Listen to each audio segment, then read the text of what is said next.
Bonjour à tous, j'espère que vous allez bien. Alors on se retrouve aujourd'hui comme promis pour une nouvelle présentation. Donc comme vous pouvez pu le voir, comme vous avez pu le voir, pardon, ce n'est toujours pas la sélection automnale puisque je n'ai malheureusement pas eu le temps de sélectionner les jeux. Donc on se retrouve aujourd'hui pour la présentation du tarot des oppositions. Donc qui est un peu dans le même état d'esprit que le tarot vice-versa que je vous ai présenté la semaine dernière. Et je vous propose de voir ça tout de suite. Donc il se présente dans une boîte comme ceci. J'aime bien la présentation aussi de cette manière. C'est des boîtes qui sont solides, très sympas. Hop, donc on a une petite carte de présentation. Le dos des cartes est comme ceci. Donc ce sont des cartes brillantes.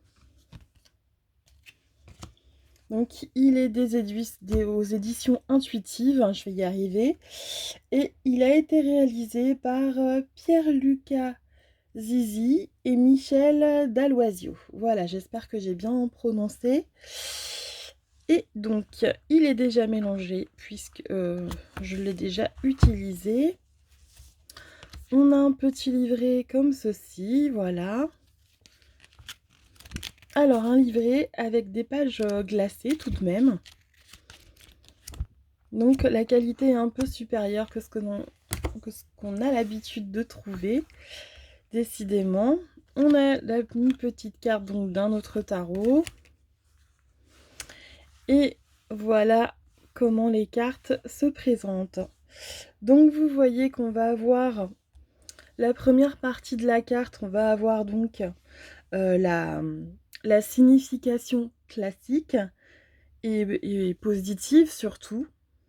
Et si on retourne la carte, voilà, déjà on a le personnage qui est de dos, comme dans le vice-versa.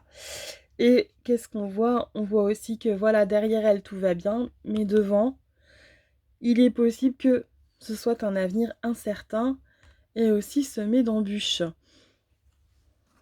Donc ça donne vraiment encore une autre dimension à l'interprétation des cartes. Donc on a le 3 d'épée, voilà, le côté positif, le côté négatif. C'est très bien aussi pour faire ressortir tout ce qui va être en blocage. Le 4 d'épée.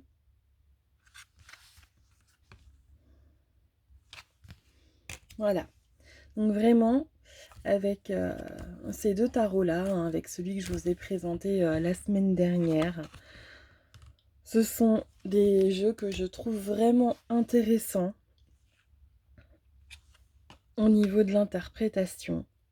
Ça vous ouvre tout un éventail de possibilités. Alors certes, avec un jeu classique, hein, on a toujours la possibilité de tirer les cartes à l'endroit et à l'envers, mais le fait d'avoir une petite illustration pour illustrer justement la carte à l'envers et pouvoir nous mettre un peu sur la voie des interprétations possibles, c'est quand même super agréable.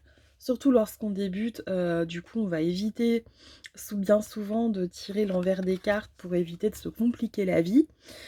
Et là, pour le coup avec un jeu comme ça, je dirais qu'on peut, en étant débutant, si on n'a pas peur voilà, de travailler son jeu quand même un minimum, on peut tout à fait euh, utiliser tout de suite l'envers et l'endroit des cartes avec des jeux comme celui-ci, parce qu'on va avoir des choses qui vont nous mettre sur la voie et ça évite de perdre du temps et de devoir réapprendre ensuite à tirer les cartes à l'envers. Bon, après, c'est l'apprentissage, hein, c'est très personnel, hein. Il y a des gens qui ont besoin d'un apprentissage très scolaire, très encadré, de suivre des protocoles. Et souvent, c'est ces gens qui vont se diriger d'ailleurs vers le tarot de Marseille. Et ceux qui vont avoir un côté plus... qui vont avoir besoin d'une certaine liberté d'interprétation, même si on ne peut pas dire tout et n'importe quoi sur une carte de tarot, il y a quand même une liberté d'interprétation que procure le Rider-Waite, que n'a pas le tarot de Marseille. Et puis les illustrations artistiques aussi font qu'on, voilà, à chaque fois, il y a des nuances qu'on ne retrouvera pas forcément dans un Marseille classique, c'est certain. C'est vrai que là, tout de suite, c'est un apprentissage qui est tout de suite plus ludique.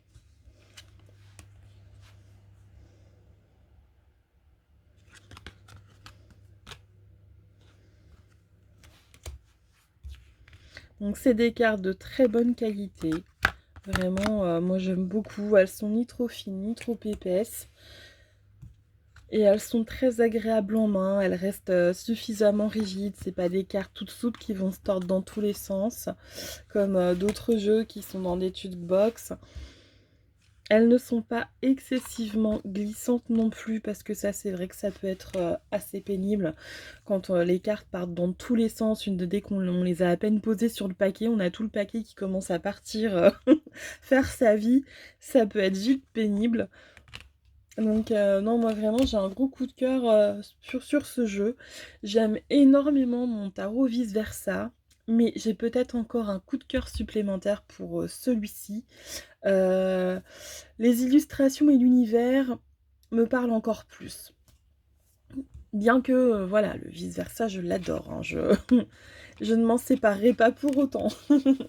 Mais celui-ci rentre peut-être encore plus dans ma catégorie de jeu, dans les univers que j'affectionne.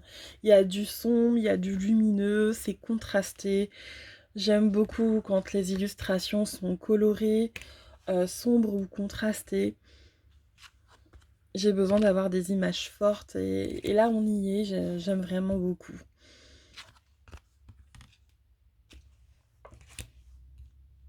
Bon après c'est un jeu qui commence à être connu, hein, qui a quand même été présenté pas mal de fois sur internet. Je vais regarder de quand il date celui-ci.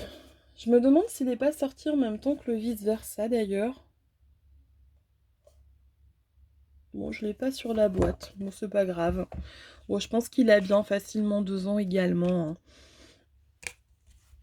Et c'est vrai que jusqu'à cet été, j'avais pas encore pu me le procurer parce que il y a tellement de merveilles qui sortent que évidemment on ne peut pas tout avoir.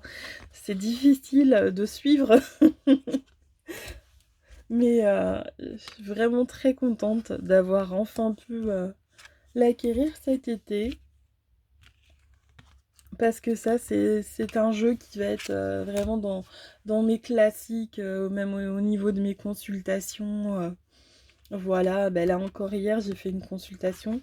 Alors, c'est pas celui-ci que j'ai utilisé pour le coup, parce que je trouvais que le vice-versa s'y prêtait, enfin voilà, se prêtait au sujet. Et ben, j'ai vraiment eu d'excellents résultats avec. Bon, je l'ai marié avec d'autres jeux, mais voilà, lui tout seul, déjà, il était bien parlant. Donc voilà, c'est des jeux qui sont vraiment super, aussi bien pour soi qu'en consultation, pour les personnes qui tirent les cartes aussi pour les autres.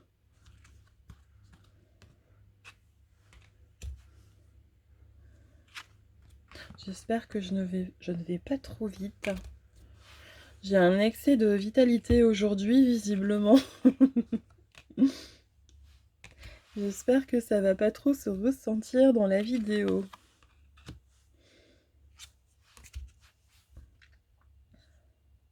On a vraiment des superbes illustrations, très parlantes, avec des personnages aussi expressifs. Et puis ce que j'aime bien aussi dans ce jeu, c'est qu'on n'a pas seulement juste des personnages, on a derrière tout un contexte, un paysage. Parce que c'est vrai que parfois, lorsqu'on tombe sur des jeux où le personnage est trop mis en avant et qu'on ne va pas avoir de paysage en fond, ça va manquer de profondeur en fait, mais ça va pas être aussi parlant, ça va pas être aussi percutant. Enfin, en tout cas, moi je trouve. Là, on a vraiment tout un contexte autour des personnages et ça, j'aime beaucoup.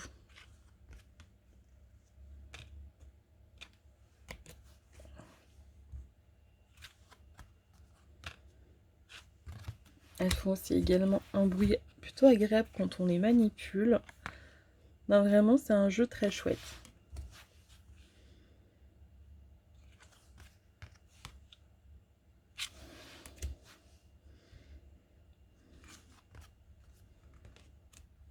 À la limite, même plus tard, je me demande si j'en prendrais pas un deuxième à emporter. Oh, ce serait super un jeu comme ça. Ça vaudrait... Alors, au niveau des illustrations, je sais peut-être que ça poserait problème, je sais pas, mais ça vaudrait presque le coup qu'ils sortent en édition miniature pour le garder sur soi. Il y a certains jeux comme ça, je trouve que vraiment ça s'y prête bien. C'est des jeux qu'on aura envie de toujours avoir sur soi en cas de petits questionnements intempestifs. Paf, je sors mon petit jeu et je me tire les cartes sur un coin de table.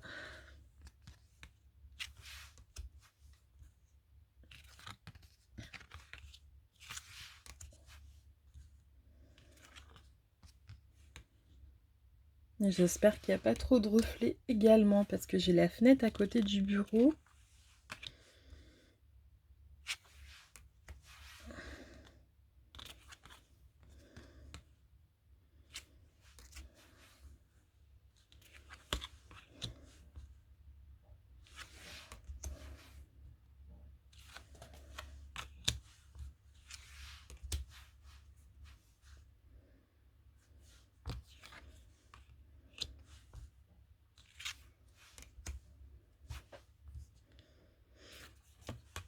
C'est rigolo, celui-ci, la présentation est tellement, met tellement de temps, entre guillemets, j'ai presque l'impression qu'il a plus de cartes que d'autres jeux, alors que pourtant c'est un tarot, il a le même nombre de cartes que les autres, mais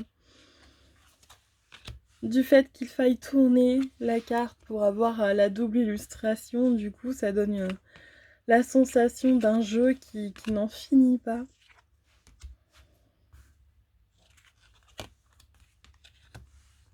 Et j'espère juste que je vais avoir assez de mémoire. Heureusement que j'arrive bientôt à la fin.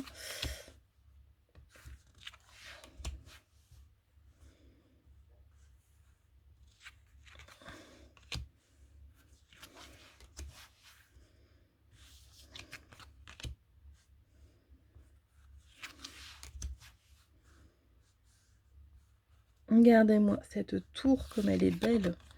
Aussi bien d'un côté que de l'autre, même si c'est pas une carte très confortable à tirer. Déjà au moins quand l'illustration est belle, c'est plus agréable. Le message passe mieux. Il est toujours aussi inconfortable, hein, on est bien d'accord. Mais on a au moins la jolie illustration qui va avec. Vaut toujours mieux avoir des mauvaises nouvelles en beauté que des mauvaises nouvelles en plus qui nous foutent le cafard de par leur présentation. Voilà. Eh bien, j'en ai terminé pour cette présentation. J'espère qu'elle vous aura plu, que ce jeu vous a plu également. Et je vous dis à la semaine prochaine pour la prochaine présentation.